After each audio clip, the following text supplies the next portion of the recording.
Je sais que vous êtes nombreux à m'avoir demandé une vidéo réaction à Superman sur tous mes réseaux, mais je suis désolé, c'est la fin d'année, c'est un rush pas possible. J'ai plein de vidéos à sortir, vous avez vu, j'en sors beaucoup en ce moment. J'ai plein de films et séries à finir de regarder avant les bilans de fin d'année qui arriveront tous la semaine prochaine. Je suis au bout du rouleau aujourd'hui, honnêtement, je tourne encore cette vidéo très tard et je dors pas beaucoup pour sortir toutes ces vidéos, donc je suis désolé. J'essaie de faire de mon mieux. Là, je vais réagir à Superman, mais pas que dans cette vidéo, c'est la vidéo actualité habituelle. J'avais réagi en live parce qu'un live d'1h30, c'était rapide, je pouvais réagir à plein de trucs en même temps et du coup avancer entre guillemets sur le travail aussi des actus. Mais promis, la prochaine fois, j'essaierai pour les grosses bandes annonces d'en faire une vidéo dédiée. Mais aujourd'hui, on va quand même en parler avec toutes les autres actus. Je suis désolé, je fais vraiment de mon mieux. Salut à tous, ici Reg. Aujourd'hui, on va parler des actualités cinéma, séries et un petit peu jeux vidéo de la semaine. Comme d'habitude, je vous incite à vous intéresser à toutes les actualités car je réponds à vos commentaires ou directement ou dans une autre vidéo actualité. Et l'objectif, c'est d'en débattre. C'est pas juste un listing bête et méchant que je fais de l'actualité, donc je compte aussi sur vous. Mais je vous mets quand même dans la description et dans le commentaire épinglé la liste des actualités, même si encore une fois je vous incite à vous intéresser à tout. Mais avant de commencer, j'aimerais remercier le partenaire officiel de cette vidéo, vous le connaissez, c'est CyberGhost VPN et ses 38 millions d'utilisateurs et presque 5 sur 5 sur Trustpilot. C'est le meilleur moyen de soutenir la chaîne, mais c'est aussi un service utile que j'utilise. Vous le savez, nous avons l'un des pires catalogues de streaming et je vous mets dans la description et dans le commentaire épinglé des sites web pour savoir dans quel pays se situe le film que vous voulez regarder. Ensuite, vous changez de pays, que ce soit les États-Unis, le Canada, la Suisse, la Belgique, le Royaume-Uni, l'Italie, peu importe. Beaucoup de ces pays ont la VOSTFR et certains même la VF pour ceux que ça intéresse. Quelques exemples, sur Netflix, vous avez déjà It Ends With Us, Bad Boys 4, Kung Fu Panda 4 et même Emilia Perez. Sur Prime Video, vous avez Challengers, soit l'un des meilleurs films de l'année. Sur Apple, vous avez déjà des films comme Fly Me to the Moon. Sur Disney+, vous avez évidemment Deadpool et Wolverine, Vice Versa 2 et déjà Alien Romulus. Sur Max, c'est la fête, mais attention, il faut l'utiliser depuis l'application Max. Mais vous avez Max si vous avez un abonnement via MyCanal par exemple. Là, vous avez accès à Beetlejuice 2, Horizon Kevin Costner, Joker 2, déjà, Trap et même Juré numéro 2 dès cette semaine. Pour les gros consommateurs de YouTube, vous avez accès à YouTube Premium pour beaucoup moins cher, que ce soit afin de ne pas avoir de publicité, écouter les épisodes en mode podcast ou les télécharger. Et pour ceux qui s'intéressent, mieux soutenir les créateurs. Vous prenez un pays de l'Union Européenne où c'est plus simple d'accès comme la Roumanie et la Bulgarie et ça sera moins cher. Et oui, ça marche encore aujourd'hui, il y a plein de tutos en ligne qui vous expliquent comment le faire si vous n'y arrivez pas. Vous serez en bien plus grande sécurité avec un VPN, que ce soit sur la Wi-Fi de l'université, de l'hôtel, de l'aéroport ou même de chez vous. Vous pouvez partager un compte avec 7 personnes au total. C'est disponible sur tous vos appareils préférés et cela sans aucun problème. Vraiment, tout le monde peut l'utiliser en quelques clics. Vous pouvez essayer par vous-même car vous êtes satisfait ou remboursé sous 45 jours et vous avez une assistance technique en français 24h7. Utilisez le lien dans la description et dans le commentaire épinglé afin de vous abonner à CyberGhost VPN et bénéficier de 83% de réduction plus 4 mois gratuits. Foncez sur l'offre. On a appris que Coralie Farja a failli ne pas pouvoir sortir de Substance comme prévu. Vous savez, de Substance, à la base, était un film Universal, mais Universal n'aimait pas la fin et voulait la changer. Coralie Farja a refusé et a sorti le film via Mubi. Et succès, le film a rapporté quoi? Plus de 70 millions au box-office international, avec un budget de 16 millions, si je dis pas de bêtises. Donc Universal ont eu tort, Mubi ont eu raison, et Coralie Farja a pu faire la fin qu'elle voulait, et tant mieux, parce que le film est excellent. Un petit mot concernant Adèle Haenel, qui est en plein procès contre Rugia. Vous savez, la personne qui apparemment l'a agressée sexuellement lorsqu'elle était jeune. Je dis apparemment parce que l'affaire est en cours. J'ai pas envie d'avoir un procès au cul comme on m'a beaucoup menacé lorsque je parlais d'acteurs. Ces fameux acteurs savent de qui je parle. Mais en tout cas, évidemment, on la soutient et elle nous manque dans le cinéma français. J'espère qu'elle va pouvoir s'en sortir émotionnellement et même judiciairement. Splendor Film a ressorti une affiche du Pavillon d'Or, sauf que l'affiche est faite par IA.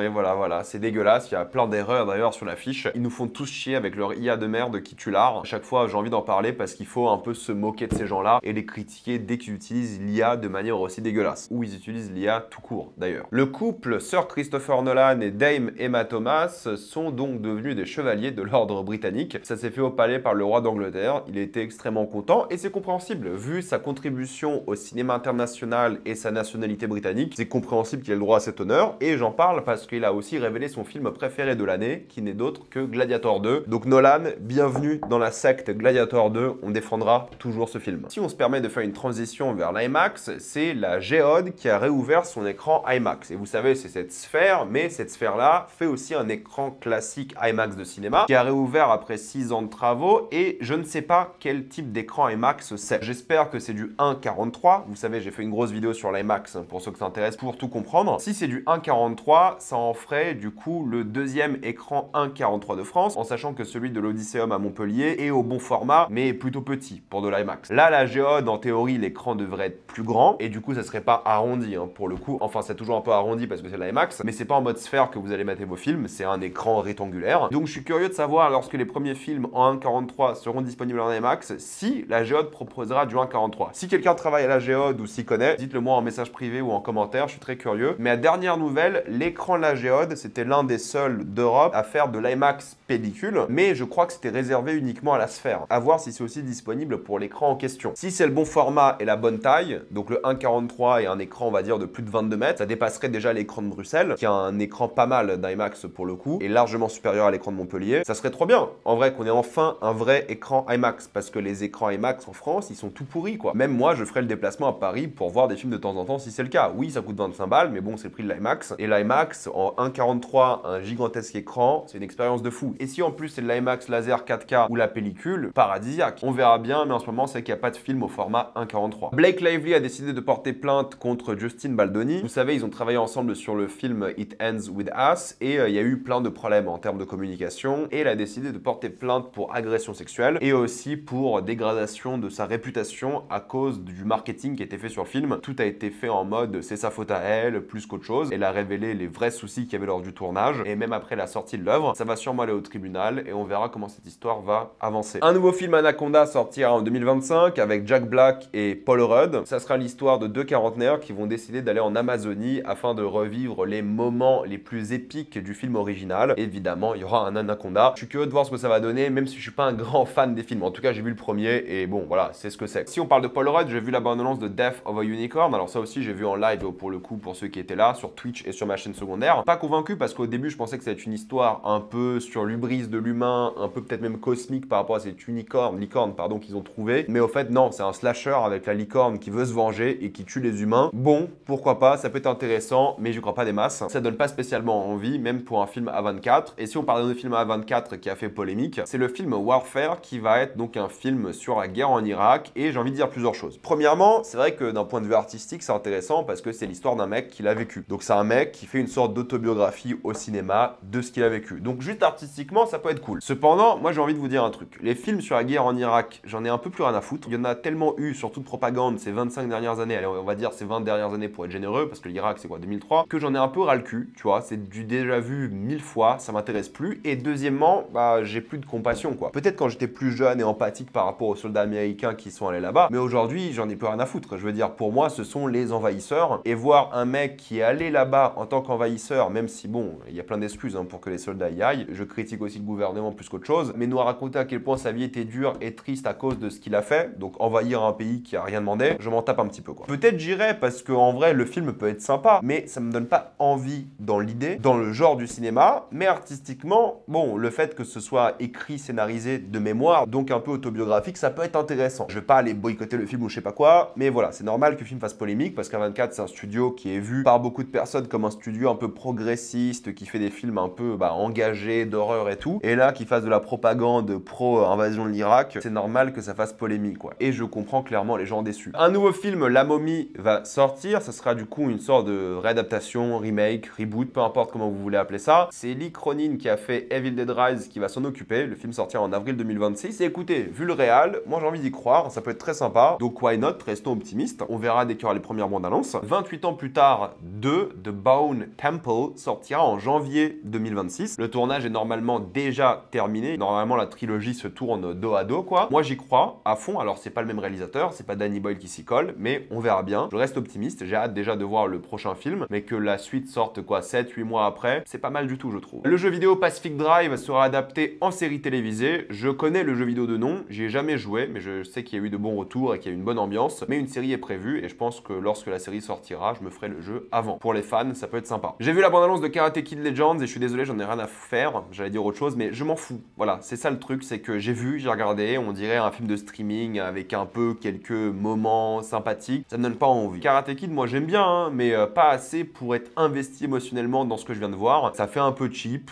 J'y crois pas des masses. J'irai sûrement regarder, hein, mais ça me tente pas vraiment. Je sais pas si des fans de Karate Kid sont ultra hypés par le projet qui réunit presque deux univers, j'ai envie de dire. Mais moi, personnellement, ça m'intéresse pas vraiment. C'est confirmé pour Wicked 2 qui s'appellera Wicked for Good, qui sortira en novembre 2025. J'ai hâte de voir la suite. J'ai bien aimé le premier film, comme vous le savez, donc je suis grave curieux. On a aussi une date pour Megan 2.0. Ça sortira donc cet été, en juin 2025. Ça m'intéresse pas vraiment, mais j'imagine que j'irai pour la chaîne. Oliver Stone critique le fait d'avoir été blacklisté par Hollywood après avoir interviewé Poutine. Et en vrai, je peux comprendre un petit peu. Genre, t'interviews un mec qui a envahi un pays en 2017. Alors moi, j'ai vu un peu les interviews qu'il a fait avec Poutine. Le problème d'Oliver Stone, c'est pas qu'il a interviewé Poutine. Déjà, ça peut être problématique, hein, mais c'est la manière dont il en parle dans ses interviews. Alors, j'ai pas vu toutes les interviews, j'en ai vu un petit peu. Mais tu vois qu'Oliver Stone, il a un peu cette fascination très étrange avec le dictateur. Et tu te dis, bon, je comprends pourquoi on t'a un peu boycotté à Hollywood. Pourquoi tu parles de Poutine comme ça? Très très bizarre. Alors, j'ai pas tout vu en entier pour le coup, donc je vais pas juger, moi, personnellement, par rapport à ça, mais c'est que c'est un mec assez spécial, Oliver Stone, même s'il a fait de très grands films, il est space. L'équipe derrière Le Comte de Monte Cristo travaille sur une énorme saga. Vous savez, Pathé veut faire des grandes sagas de films, genre 3-4 grands films par an plus qu'autre chose. Ce sera Les Rois Maudits en 7 films. Écoutez, moi je suis chaud, hein. Moi j'aime bien cette approche un peu blockbuster de la France. Maintenant, il faudrait que les films soient bons, ce qui n'est pas toujours le cas d'après moi. En tout cas, Pathé cette année, moi ils m'ont déçu. Mais why not? J'ai envie d'y croire. Moi je serai toujours là pour pousser la création et les tentatives. Si on parle de tentatives que je n'ai pas aimé, c'est Kaamelott qui arrive avec son deuxième volet partie 1. Oui, deuxième volet partie 1, vous avez bien entendu. En octobre 2025, c'est prévu. J'ai pas vraiment aimé le premier film, donc j'irai voir celui-ci, mais ça m'intéresse pas beaucoup non plus parce que j'ai pas aimé le premier film, justement. Par contre, ce qui me donne envie, c'est Black Bag de Soderbergh, le film d'espionnage où un couple d'espions, donc Cate Blanchett et Michael Fassbender,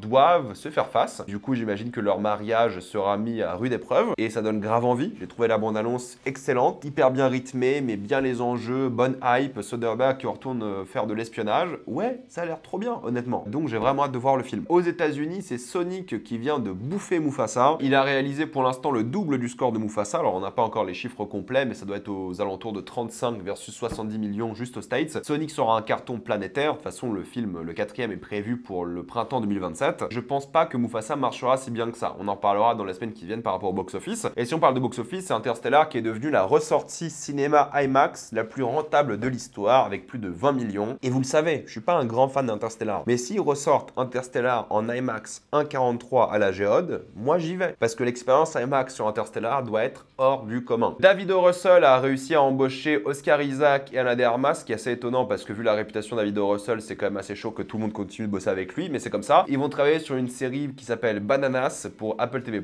La carrière de David O. Russell va bien, j'en ai parlé la semaine dernière déjà. Vous en pensez ce que vous voulez, mais je trouve ça assez problématique. La série Silo s'achève, et oui, c'est terminé, mais après une saison 2, 3 et même 4e. Donc il y a encore quelques années de Silo et c'est une bonne nouvelle. J'ai pas encore commencé la saison 2, mais on en parlera lorsqu'elle sera achevée. Et si on parle de films d'aventure, eh bien c'est Guy Ritchie aussi qui s'y colle avec son nouveau film La Fontaine de Jouvence avec John Krasinski, Eiza Gonzalez et Natalie Portman. Sortira aussi l'année prochaine. On manque de films d'aventure, il y en a pas beaucoup. Moi je suis chaud. Guy Ritchie qui fait genre 2 films par an et des séries. Le mec, je sais pas s'il est endetté ou juste il kiffe travailler quoi. Mais moi j'aime bien le mec, donc ça va. Et je suis curieux de voir ce que ça va donner son film. Et j'espère que ça sortira au cinéma parce que ça fait longtemps qu'on n'a pas vu un Guy Ritchie au cinéma. Tout sort en streaming directement, le mec fait que des téléfilms en France. Je le dis en France parce que dans les autres pays, ça sort au cinéma. Mais vu que c'est pour Apple, peut-être que ça sortira que sur Apple et ça serait un petit peu dommage. James Bond galère un petit peu parce que vous savez, c'est Amazon qui possède maintenant les droits de James Bond, mais avec un contrat assez serré par rapport à Barbara Broccoli, qui est elle la directrice créative de la saga. Et apparemment, Amazon veulent faire plein de spin-offs. Ils ont envie de faire plein de séries télé pour Prime Video et des choses comme ça. Mais Barbara, elle dit arrêtez vos conneries. Nous, ce qu'on veut faire, c'est des films et puis basta. Et en vrai, elle a raison. Si tu commences à diluer la franchise James Bond, tu risques de très peu intéresser les gens. Donc là, ils sont en train de chercher un nouveau James Bond. Il y a plein de rumeurs. J'ai pas envie d'en parler. J'en parlerai quand il y aura un truc véridique. Mais apparemment, il y a des vrais problèmes dans l'avancement du projet à cause de ça. Parce qu'ils n'arrivent pas à se mettre d'accord sur comment faire avancer la saga. Depuis qu'Amazon possède la licence, c'était sûr que ça allait arriver. Et j'espère que Barbara va continuer à se battre. James Bond, c'est bien tous les 5 ans avec un film. Et c'est ça qui fait cartonner la saga. La série Secret Level que j'ai critiquée sur la chaîne cette semaine aura le droit à une deuxième saison. Assez mitigée. Vous savez ce que j'en ai pensé. Mais écoutez, écoutez, s'ils peuvent s'améliorer pour une saison 2, faire les choses un peu différemment et avoir plein de nouvelles licences de jeux vidéo, ça peut être cool. La série Win or Lose de Disney, donc la première série Pixar, devait avoir une intrigue trans et elle a été supprimée de la part de Disney. D'ailleurs, l'actrice qui jouait cette intrigue trans est déçue pour la simple et bonne raison, et d'après Disney, je cite, ce n'est pas des thématiques faites pour les enfants. Et je trouve ça extrêmement, je suis désolé de le dire encore une fois, mais fascisant. Le fait d'exclure des personnes, des minorités, parce que c'est pas fait pour les enfants, est un problème. Premièrement, parce qu'il y a des enfants trans, ça existe, c'est quelque chose qui est réel. Vous pouvez penser ce que vous voulez, vous, d'un point de vue subjectif ou je sais pas quoi, mais c'est la vérité. Il y a des enfants qui sont trans, et le fait que c'est pas pris au sérieux cause énormément de problèmes à ces enfants. Premier argument. Mais deuxième argument, Disney ont surtout dit que c'est aux parents de gérer ça et que ça n'a rien à faire dans du contenu familial. Si tu dis qu'ok, ça n'a rien à faire dans du contenu familial, t'admets que l'existence des personnes trans ne doit pas être révélée aux enfants. Ce qui est faux. Au contraire, on l'a vu dans toutes les études qui sont menées à chaque fois, plus tu apprends aux enfants tôt l'éducation sexuelle et ça concerne les personnes trans, plus les enfants seront respectueux, compréhensibles et comprendront les enjeux et thématiques des personnes trans. Et le fait que Disney fasse ce choix qui est purement conservateur et extrêmement trumpiste, hein, disons les choses, parce que Disney vont s'aligner sur les politiques de Trump, est problématique. Surtout qu'ils avaient écrit animé, c'était prêt à sortir, mais ils l'ont enlevé. Je sais pas s'ils ont peur de se faire encore tacler par quelques tocards sur Twitter, mais je pense que vu que Trump a gagné, ils ont peur de parler de thématiques comme ça aujourd'hui, surtout quand il y a des débats aux États-Unis par rapport aux personnes trans dans les écoles et par rapport à l'éducation sexuelle. Encore une fois, moi j'ai envie de vous dire un truc, l'éducation sexuelle, ça sauve des vies, ça sauve des enfants, ça sauve des personnes LGBT, trans, etc., etc. Donc le fait qu'il enlève alors que c'était fait, je trouve ça problématique. Je trouve que c'est honteux. Encore s'ils avaient pas mis l'intrigue, j'aurais rien dit. S'ils avaient mis l'intrigue, j'aurais trouvé ça cool, mais j'aurais rien dit non plus. Tu vois, je m'en fous. Qu'ils fassent des intrigues sur ça ou pas, moi je m'en fous. Je vais pas gueuler au wokisme comme certains influenceurs à la con. Moi, ce qui m'intéresse, c'est la qualité. Peu importe les sujets traités. Mais là, qu'ils enlèvent par peur de vexer qui serait vexé par ça? Et honnêtement, les parents qui ont peur de révéler l'existence des personnes trans à leurs enfants, toutes les études montrent que c'est problématique et que vous ne protégez ni vos enfants, ni les personnes LGBT. Apprendre aux enfants l'existence des personnes LGBT protège les deux communautés, les enfants et les personnes LGBT. C'est pour ça qu'on a toujours ce débat éternel par rapport à l'éducation sexuelle et le fait que Disney choisisse, après avoir fait le travail, embauché une actrice, etc.,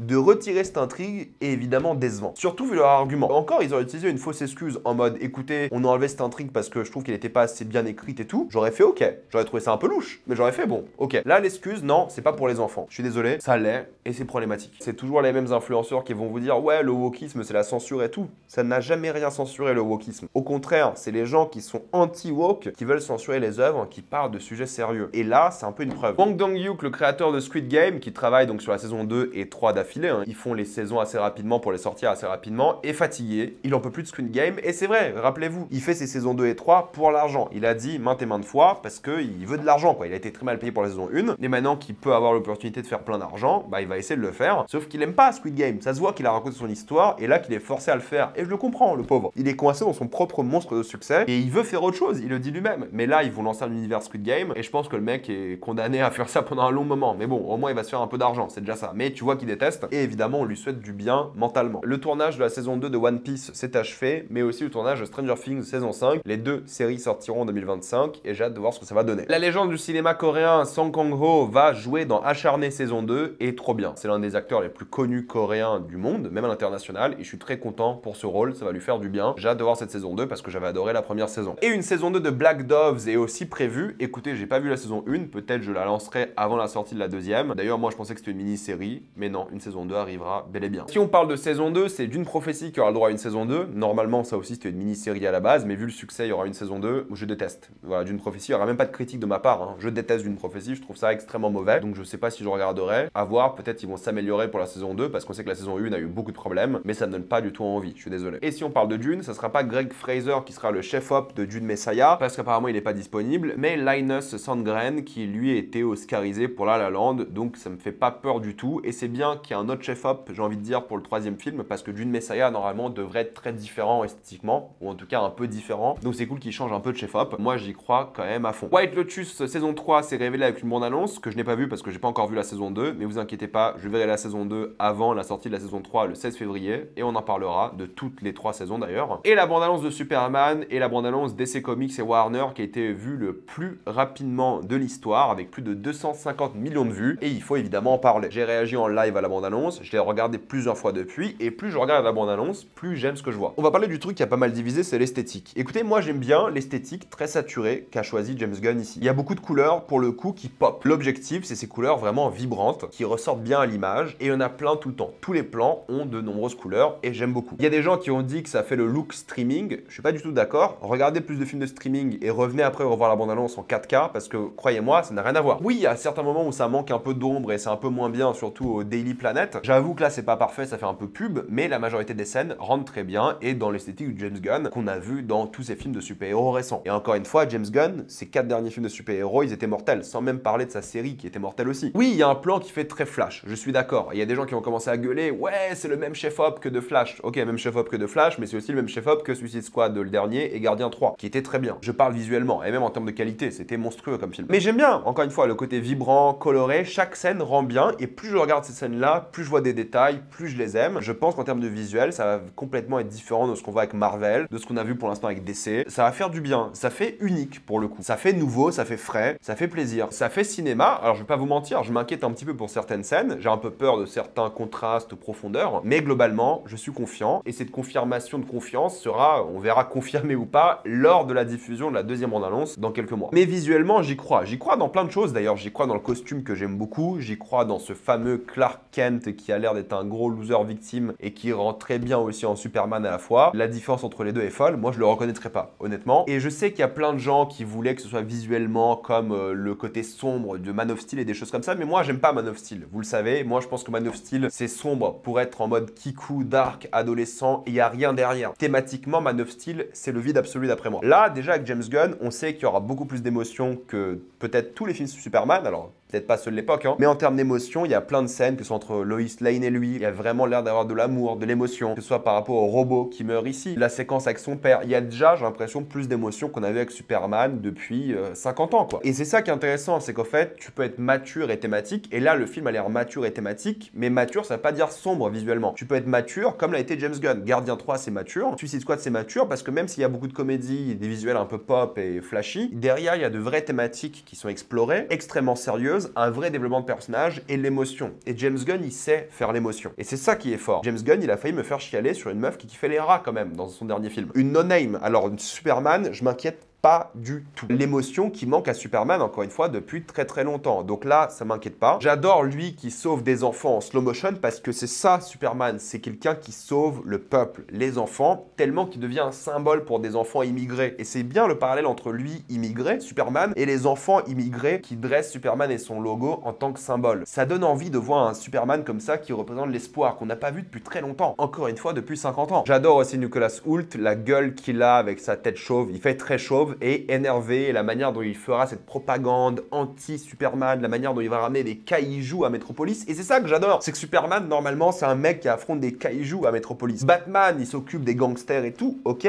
mais Superman, il est censé affronter des kaijus, quoi. Il est censé affronter des forces surnaturelles de science-fiction. Et ça, il y en a des masses. J'ai hâte de voir comment le public et comment la propagande va faire que Superman sera détesté, tout en le voyant sauver ces gens-là qui le détestent par la bonté de son cœur. Ça me rappelle le Superman de mon enfance, en animation, en comics, un petit peu, même si moi c'était surtout animation. Le côté science-fiction me plaît. Moi, Crypto, j'adore. Je suis désolé, moi, Crypto, je pense qu'il va être adorable. Je pense que ça colle parfaitement à l'ambiance qu'a choisi Gunn ici. Je pense que c'est un super choix, à voir comment c'est fait, mais la petite séquence qu'on a avec lui, le meilleur ami de l'homme, je trouve ça génial. Il y a des gens, ils ont dit non, mais ça marche pas en live action. On l'a jamais vu en live action, et je pense que ça marchera. Moi, je fais confiance à Gunn. Et j'adore l'ambiance SF, encore une fois, que ce soit Guy Gardner ou Guy, je sais pas comment on dit en anglais ou en français, qui a l'air d'être un énorme loser. Ce qui est le but, c'est le but d'être un énorme loser, qu'il soit détesté. Loser, c'est peut-être un grand mot parce que ça reste un Green Lantern, mais le but c'est qu'il soit détesté et pas apprécié par les autres, que ce soit Hawkgirl ou tous les autres. J'aime beaucoup ce qu'il crée là, quoi. C'est un monde vivant de SF qui va gérer. Et il y a des gens qui ont critiqué le fait que ce soit la musique de John Williams à la guitare. Écoutez, moi qui reprenne la musique de John Williams, me va. Tu vois, le thème de Superman de John Williams, il est parfait. Disons les choses, personne n'a jamais fait mieux. J'aime beaucoup le thème de Zimmer aussi, mais le thème de Superman est iconique et s'il le réutilise, bah je trouve ça très bien. Moi, j'aimerais bien une composition nouvelle, pourquoi pas, mais en même temps, je trouve ça intéressant de revenir dans le passé, ramener et de nous rappeler ce qu'est réellement Superman. Tu vois, le Superman de l'époque. Donc moi j'y crois à fond, j'y vois un projet mature et adulte qui peut marcher pour tous les âges aussi, parce que c'est ça Superman, c'est universel. J'ai hâte d'en voir plus et j'ai hâte d'être en juillet. Je pense que ça peut être mortel. Tout dépendra du box-office aussi, mais je pense qu'il va bien marcher. Et on n'est pas beaucoup sur internet à y croire, en tout cas côté influenceur français, mais moi j'en fais partie et je le défendrai. Pour parler un petit peu jeux vidéo, c'est vrai que cette semaine dans ma critique de Secret Level, il y avait un épisode qui était dédié à Exodus, hein, le jeu vidéo avec Matthew McConaughey, et on a enfin eu du gameplay. Et moi dans ma vidéo je disais qu'on n'a jamais vu de gameplay alors qu'il y a un épisode qui est dédié à ce jeu. Bizarre, mais c'est bon. On a vu à quoi ça ressemble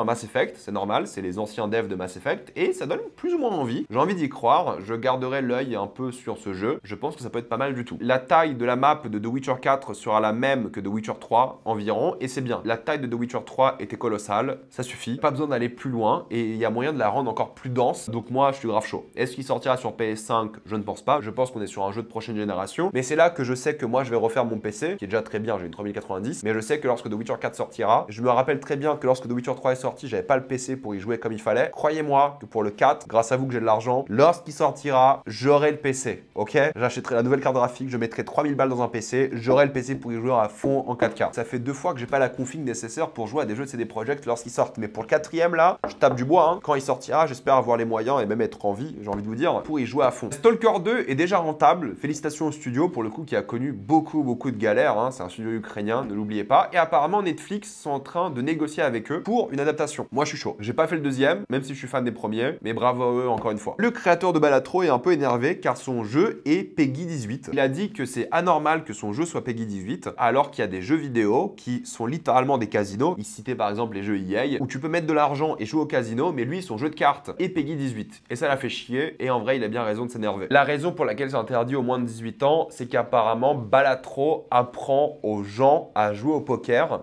Et du coup, ses compétences pourraient être utilisées dans des vraies parties de poker, d'où le lien avec le casino. Est-ce qu'ils ont joué à Balatro? T'apprends rien du poker en jouant à Balatro. T'apprends les combinaisons de cartes que tu peux apprendre dans la vraie vie en 2 minutes. C'est ridicule et je suis d'accord avec le pauvre dev qui est énervé par rapport à ça. Les sorties de la semaine me concernant, même si c'est une semaine extrêmement chargée, je vous l'ai dit, je suis au bout du rouleau, c'est évidemment Squid Game saison 2 sur Netflix. On en parlera, il y aura une critique. Sonic, il y aura peut-être une critique. Là, il y a plein d'avant-premières hein, partout en France de Sonic, mais elles sont toutes en VF. Et si j'ai pas de séance VO le mercredi, eh bien, il n'y aura pas de critique de Sonic, je suis désolé. Je refuse d'aller voir un film en VF. Et s'il y a des séances VO trop tard, vu qu'il y a Squid Game le lendemain, je pourrais pas faire les deux parce que je serais trop épuisé. Ça va être chaud, donc je suis pas sûr pour Sonic. Par contre, Nosferatu, je l'ai déjà vu. La critique sort demain sans faute. Pour le coup, elle est déjà tournée et je ferai le montage et on en parlera évidemment. Voilà, mettez-moi dans les commentaires ce que vous en pensez. Êtes-vous d'accord, pas d'accord? J'ai envie d'avoir votre avis. Avant de quitter cette vidéo, pensez à utiliser le lien dans la description et n'encore épinglé afin de débloquer toutes les plateformes de streaming en toute accessibilité, sécurité et avec beaucoup plus d'œuvres. Tout ça pour 2,03€ par mois plus 4 mois gratuits. Foncez sur l'offre. Pensez à vous abonner à la chaîne pour voir les prochaines vidéos. Suivez-moi sur tous mes réseaux pour plus de contenu exclusif. Et moi, je vous dis à la prochaine fois.